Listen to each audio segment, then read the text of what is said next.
Okay, right. So this is a typical best practice.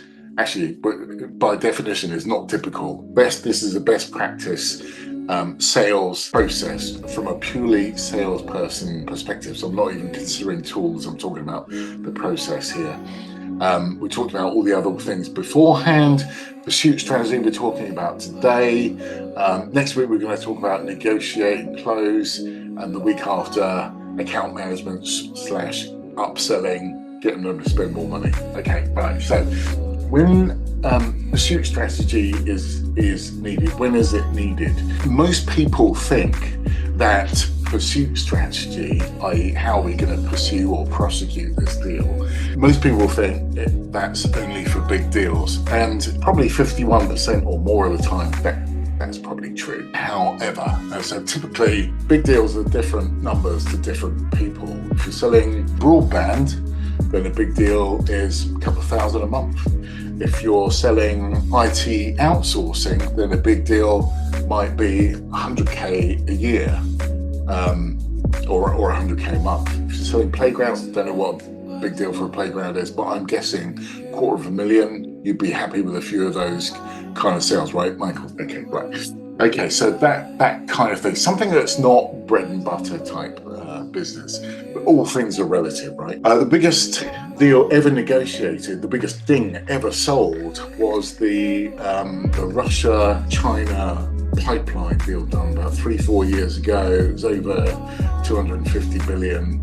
That was the biggest contract ever negotiated, and it's just started falling out of bed. So that's another discussion, but all things are relative, that's the point.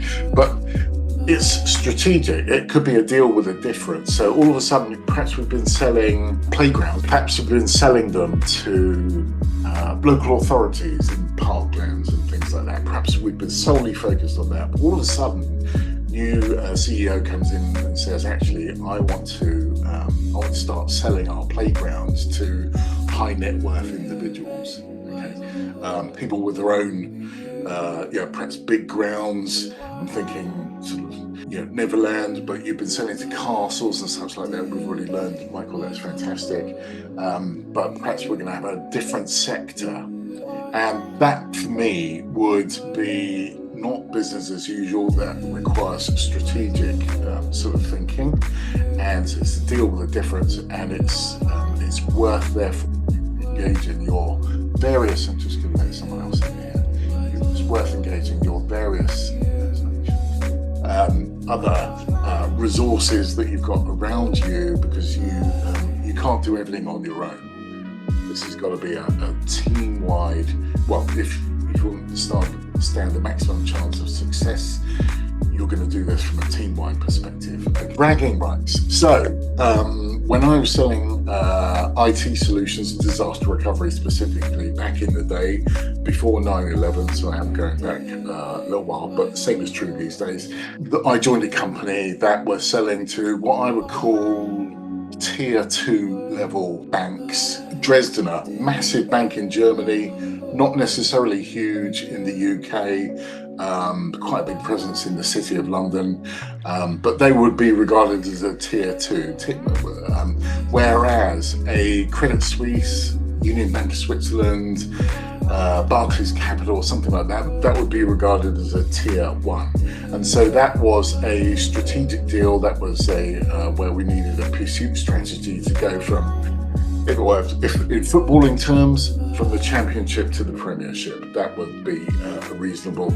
Hartlepool to Stamford Bridge, and there is only one Stamford Bridge, by the way. Bragging rights, something where it might even be a little deal, but there's a certain sort of je ne sais quoi about this deal where, it might be a business as usual number, but a brand or a logo that has got real bragging rights in it. It's got real cachet in the market, if you like. I say valuable though. Anyway, or where your company, your team feels like it's needed for whatever reason that I haven't captured there, but I think I've captured probably 75-80% of why that's needed. And the assumptions, of course, we've already qualified the deal. We went through qualifying the deal previously. We've all agreed we want to win this for whatever reason. And we know why we can win it. We've identified the pain, what's going to make them actually come to the table and spend the money as opposed to just talking about it. And who are we going to need the support of? Well, I can tell you from bitter personal experience, don't tell anyone else this, but your line manager is incredibly important in supporting you through this process. So you're going to need a good relationship with that line manager to get their support. The client, even if they know, say at Barclays Capital or whomever it happened to be, if they know that it's a strategic change for you, then you are absolutely going to need the support of them as well to take you through that process. And the reason being is you're going to be spending more of your company's resources. It may not actually be cash, but it may be people's time, etc., etc. And we're going to need to look at the client's business ecosystem as well to find out what other levers we can pull to win that deal when we've got so much personal exposure, because we don't win everything. If you win 100% of what you go after, I would argue you're not going after enough. And I don't know if you've heard this term before, but an executive sponsor. So in your own company, you will need an executive sponsor, someone who says, yes, Michael, Gareth, Aisha, I'm going to support you on this deal. So you've got some what I would call air cover internally in the firm. Anyway, so, and also considering what happens if you lose, because we don't win it. Bless you. We don't win everything we go after. I just want to spend 30 seconds on a stratospheric deal, shall we say. And I've been through more than one of these, but I just want to give you an example of who you need to be in contact with, because so many times, and I have to say, Gareth, sorry, but having spent 41 years, and that's what 40 years in telecoms and tech can do to you. But tech salespeople are notorious for only talking to the IT person, whereas because IT affects almost every single person in that company and every single person that engages with that company, and that's the mindset we need. We've got some internal stakeholders. We're talking about the client here, the prospective client. Your internal stakeholders for support for the deal could be your other key people around you, maybe some subject matter experts, some sustainability experts that you want to bring in to talk about your solution and why it makes sense. Your executive sponsor, again, that might be your line manager as well, depending on the size of the company. But it also might be the vice president for Europe, might be your exec sponsor. That's the air cover you need. If it's really, really big and it's share price affecting, you may need the cover of your non-executive directors, because often their black books, their digital black books, are incredibly useful, and they probably want to offer you lots of support, but hardly anyone has got the courage to ask. So I would encourage you, one thing you take away is who can help you get access to people in your customer accounts. External stakeholders could be the regulator. So if you're selling to financial services, then, and you want to do something that's really game-changing, then the Financial Conduct Authority or the big regulators in that area may be. But that's where you need to look at all the real contours of those deals. Client stakeholders, it could be the client themselves, but it also could be their shareholders. When I did a big deal with Vodafone a few years back, many of Vodafone's many of them we found out were old age pensioners. Massive. It was one of the big shareholder sell-offs in the sort of late 80s, 90s, and lots of sort of mom and pop people at home, we found out. Very hard to communicate with all those people, but if you look at the top 5, top 10 shareholders of a client company, that can be really game changing for you. If you can go to them, whilst not being indiscreet, of course, You can talk about, you get political influence by talking to those kind of people who talk to the chief exec of that company, someone you may not be able to get airtime with, but the shareholders absolutely will. So I'm not saying it's easy, but I'm saying that that could be part of your thinking as well. Let's run you past a couple of extreme examples. First, extremely small, and then extremely large. Extremely small, let's imagine, as I will be in about an hour or so, going to a coffee shop for my next meeting. So you're the barista, and you've got a customer, you've got Gareth, or you've got Michael, or you've got Aisha coming towards you, and they're about to place their order, and you're going to qualify that deal. Okay, so they're going to say, you're going to ask them an open question, what would you like to order? The options are fairly narrow, but you're going to ask them a question.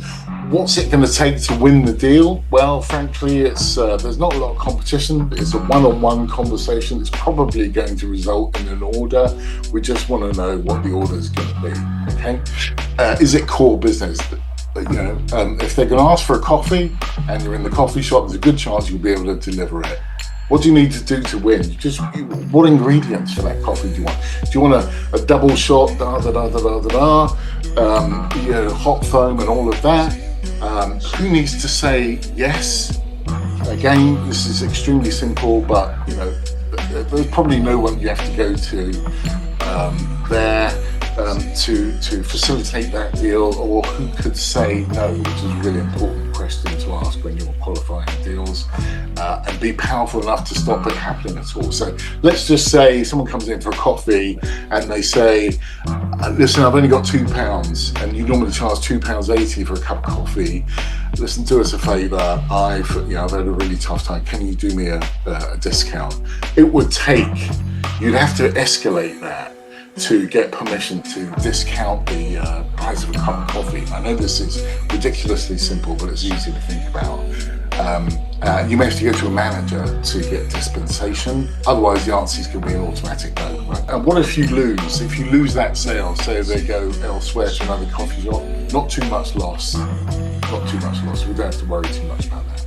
Okay, let's take the other extremist, the European Super League, which if you know your football history, a couple of years ago, it appeared on the scene and then disappeared within about 72 hours because all the key stakeholders, first of all, none of them had ever heard of it. So it was an absolute lesson in how not to do a big campaign. And but it has come back. They've had 2 years to get the idea. Maybe that was their strategy all along. Maybe they were going to float this, the typical consultation process. 2 years later, they come back with a repackaged formula, but this is back on the table again. So we're not just buying a cup of coffee here, we're doing some literally game-changing stuff. What would you like to order? I'm going to have one Super League, please. Is it worth it? Okay, so what's the size of the prize? What are we going to win? Can we monetize that? Can we put some pounds or euros or dollars around the contours of that question? Is it worth it? What do we need to do to win? Actually, remember that chart I showed just now on the stakeholders? Who do I need to talk to? Again, sales is always right message, right person, right time. Now, sometimes you can need more than one person, but right person, right message, right time. This is where when I talk to my interns. I've got a couple of interns working with me at the minute, and we always have this conversation, and I try to have it early on when they join the company, is that I know Snapchat is really interesting and all of those things, but do you know what? The way that we get the message to people these days is different, and here we are, we're on a webinar. Who would have thought that 5-6 years ago? But here we are. So what do you need to do to win? Who do you need to talk to? Who needs to say yes? And that's important. Who needs to say yes? And if you're talking to a complex customer, and you could be talking, and I would say a complex customer is anyone that you need to talk to that's outside of, let's say, IT, if we're talking about tech sales. that a complex customer, you might have to go and talk to marketing or sales even, if you're doing something that affects that department. So who needs to say yes? And you're going to have people that are pluses and minuses in that area, unless everybody loves you, which, you know, if they do, fantastic. Or who could say no? And that they are a much more powerful person in the organization than just those who can say yes. Some people are still going to say yes because they've got no other choice. They've got to politically fall in line, and that's where we get to political power in an account. And so it's literally who could jump in front of a speeding train, so to speak, to bring everything to a shining hole. Well, it turns out in the European Super League, there were some pretty big. Barcelona Football Club were a big stakeholder rather than shareholder, and they said no, and they were big enough to stop it. But if little old me in York could say, well, I don't really like this, well, so what? Nobody cares about, you know, little old Keith in York. I wasn't powerful enough, politically powerful enough to stop that. Only someone, you know, Barcelona or whatever would be powerful enough. Anyway, I've got my point across. And what if after all that you lose? What is going to be the impact on your career? Because that's kind of important, right? So that's why you need the cover from your line manager, your executive sponsor, all those people. You need permission, and it took me years to learn that. So I'd like you don't need to answer this out loud, but I want you to think about for 30 seconds, have you got something in your pipeline that looks like the kind of things that we've been about? So what, again, please don't name them for this call, but think about what's the organisation name? What are the benefits? Not that you're delivering to them, but what are the benefits of winning that deal for you? Is it the size of the commission check? Is it the revenue that's going to be generated? Is it the name? Is it bragging rights? What do you need? You can't do all this in 30 seconds, but these are the subject matter headings that you're going to need to know the answers to. What are you going to need to get that deal over the line? Whose help, whose support do you need? And then what if I win? How are you going to reward yourself? And what if I lose? And that's why you need all that cover. Okay, so we just talked about that. Okay, so how do we express a win, by the way? Is it revenue? Is it profit, which could be a percentage? Perhaps it's a high margin product or service you're selling versus all the other services which the margin might be diminishing. So that could be the win. It's a higher margin deal. What other gains, what I call soft gains coming out of that? Could it be market share? Well, your investors will be really interested in market share because that'll be one of their KPIs. Bragging rights we talked about. Or does it get you talking to another bit of the company? Remember, big companies are loads of small companies generally, or loads of small departments put together. So if all the time you've been talking to IT and they've been buying loads of software from you or something like that, you get a chance to go and talk to marketing because you're going to do something that's going to help them with their market share, then that's an amazing win if you can win new relationships on the back of that. And company value increase, market capitalization of your company, that could be an increase as well. If you lose, you're going to need support your team. Why am I spending so much time on losing? It's because I've lost a couple of jobs in the past because I've gone for something that I might call a heroic deal, lost, paid the price. Nowadays, HR would have a different view, I hope. But also, if you lose the deal, have you really lost? So you might have lost that deal, which was never yours in the first place.